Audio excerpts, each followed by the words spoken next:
The first essential that we're talking about is the concept of excellence, and specifically your standard of excellence. This is something that you will define for yourself by the end of this video by filling in the prompts on page 94 of your playbook.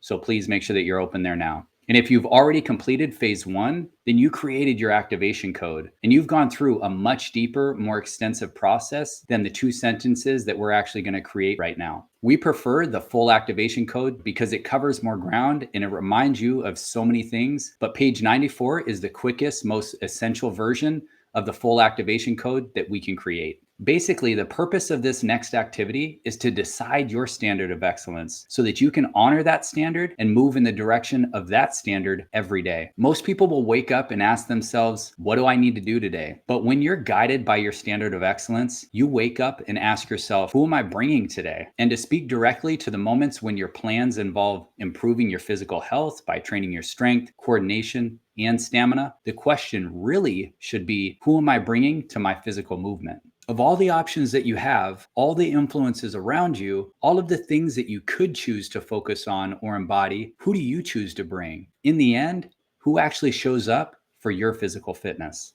Are you bringing a frustrated, tired, cranky, moody, angry attitude? Or are you bringing a curious, strong, confident, joyful attitude? The version you choose matters because each version creates a filter or a context that your entire training experience happens inside of. If you bring fear to your physical movement, you might not ever see sustainable results because the worries and concerns stop you from taking action. If you bring boredom or disdain, you might just go through the motions without actually getting anything out of it. If you bring self-consciousness or embarrassment to your physical movement, you'll probably find yourself shrinking and trying to take up as little space as possible and making smaller, more restricted movements, which is often the opposite of what's necessary for gains in endurance, strength, and fat loss. Maybe that means that you're too shy to even visit some parts of the gym. Or if you do venture there, you don't actually do any exercises in those spaces because you don't feel brave enough to even try.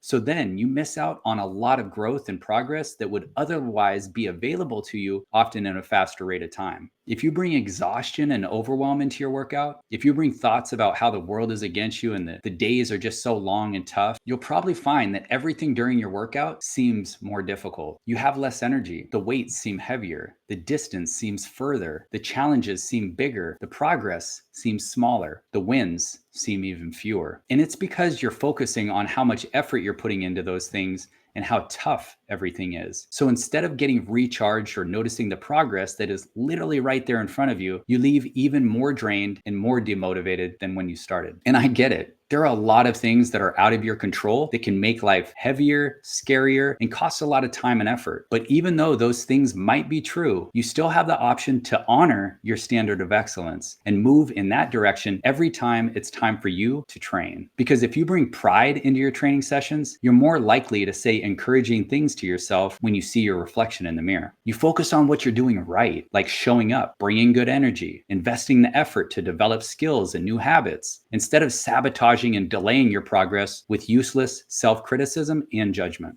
If you bring strength and confidence to your physical movement, you're more likely to move with more ease. You allow yourself to take up more space. You enter places that you might not otherwise enter. And in those places, you move with more certainty. And that makes it possible to branch out and try new things. You are more likely to do things for yourself, regardless of what anyone around you might be thinking. And if you bring joy and curiosity to your physical movement, you will find it easier to adapt and bounce back from adversity. You will see the opportunity in every training session. You will enjoy the challenge of the moment. That playful spirit is extremely valuable because when something does go wrong, you're more likely to just get back up, check yourself, make sure everything's okay, and then keep going to the best of your ability, regardless of that little minor setback. So my whole point is with this is that these attitudes are choices that you make. Each attitude controls the experience that you have. So it matters for you to actually take a few moments and consciously choose the most empowering attitude that supports and benefits your physical health. That is what we mean by choosing your standard of excellence. So now we're going to take you through a very simple activity that lets you consciously choose this for your fitness. So on page 94 of your playbook, you can see that there are some questions. What qualities and characteristics do you admire in physically fit people? For example, I would write down something like,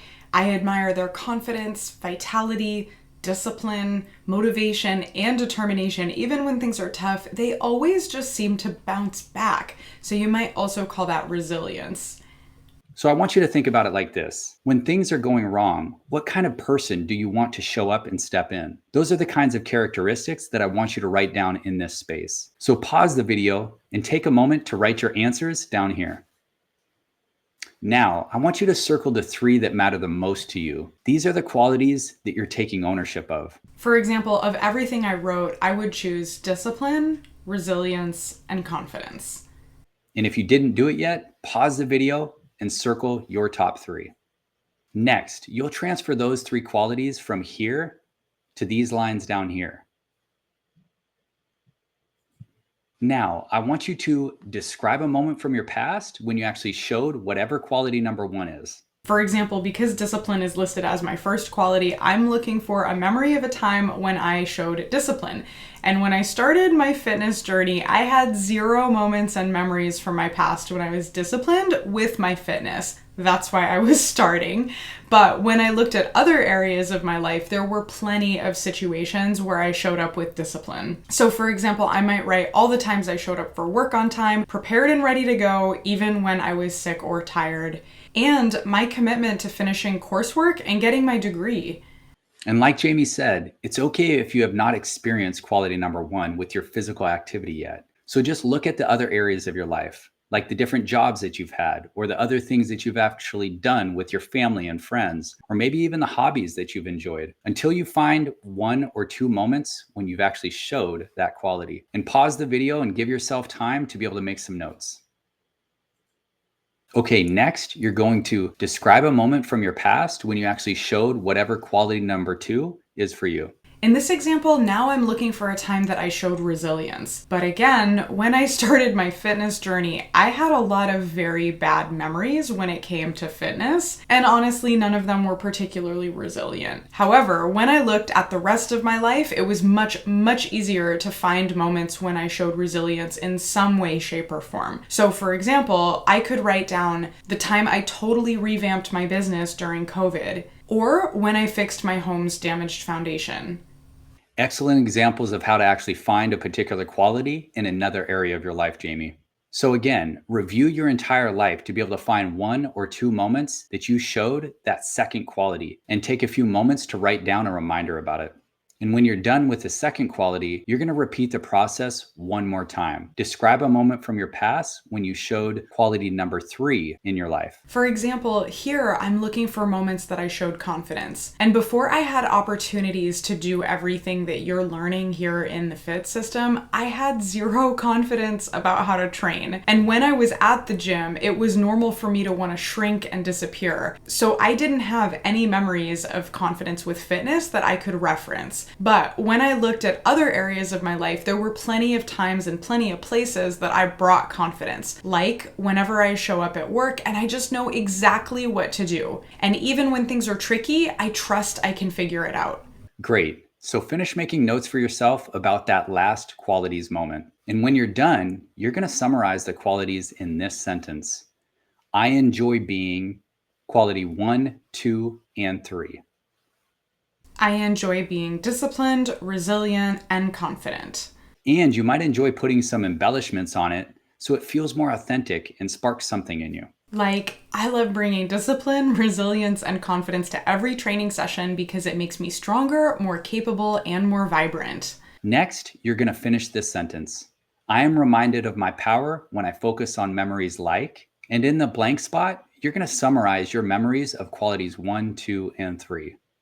So for me, I would take those memories that I just wrote those notes about and I'd pull the most important keywords to the surface, and I'd write something like, I'm reminded of my power when I focus on memories like how I got my degree, transformed my home into a jewel, and overcame countless challenges with work. Pause the video and take the time you need to be able to write your sentence. And remember, if you don't yet have experiences of your power related to physical activity and fitness, that's okay. Because you can still bring your power from any other area of your life, and you can channel that experience into the sessions when you're actually training your body. Every time that you go to train, I want you to remind yourself of your standard of excellence because it inspires you to bring your best, even when things are new and unfamiliar. You actually have those qualities that you admire. And so repeating your standard of excellence will remind you of who you already are. And that will make it possible for you to be able to show up as that person instantly because it's already true, you see? The thing is that in the process of getting fit and staying fit, what is really happening is that you're moving your body with increasing levels of mastery. And while that happens, you're actively building that character, that version of yourself. This is the process of building your self respect. And that translates not into validation from others, but into validation from yourself. This leads you to have better experiences with yourself when you train that accelerates your results. Your standard of excellence brings order and structure to your fitness. And that order and structure isn't a bad thing. You're not sacrificing anything by choosing this version of yourself. In fact, you're actually gaining because you're focusing and directing your attention on what matters to you. This is literally living in your own excellence and bringing that excellence to your training. And trust me, you'll notice a powerful ripple effect in your experience because of it.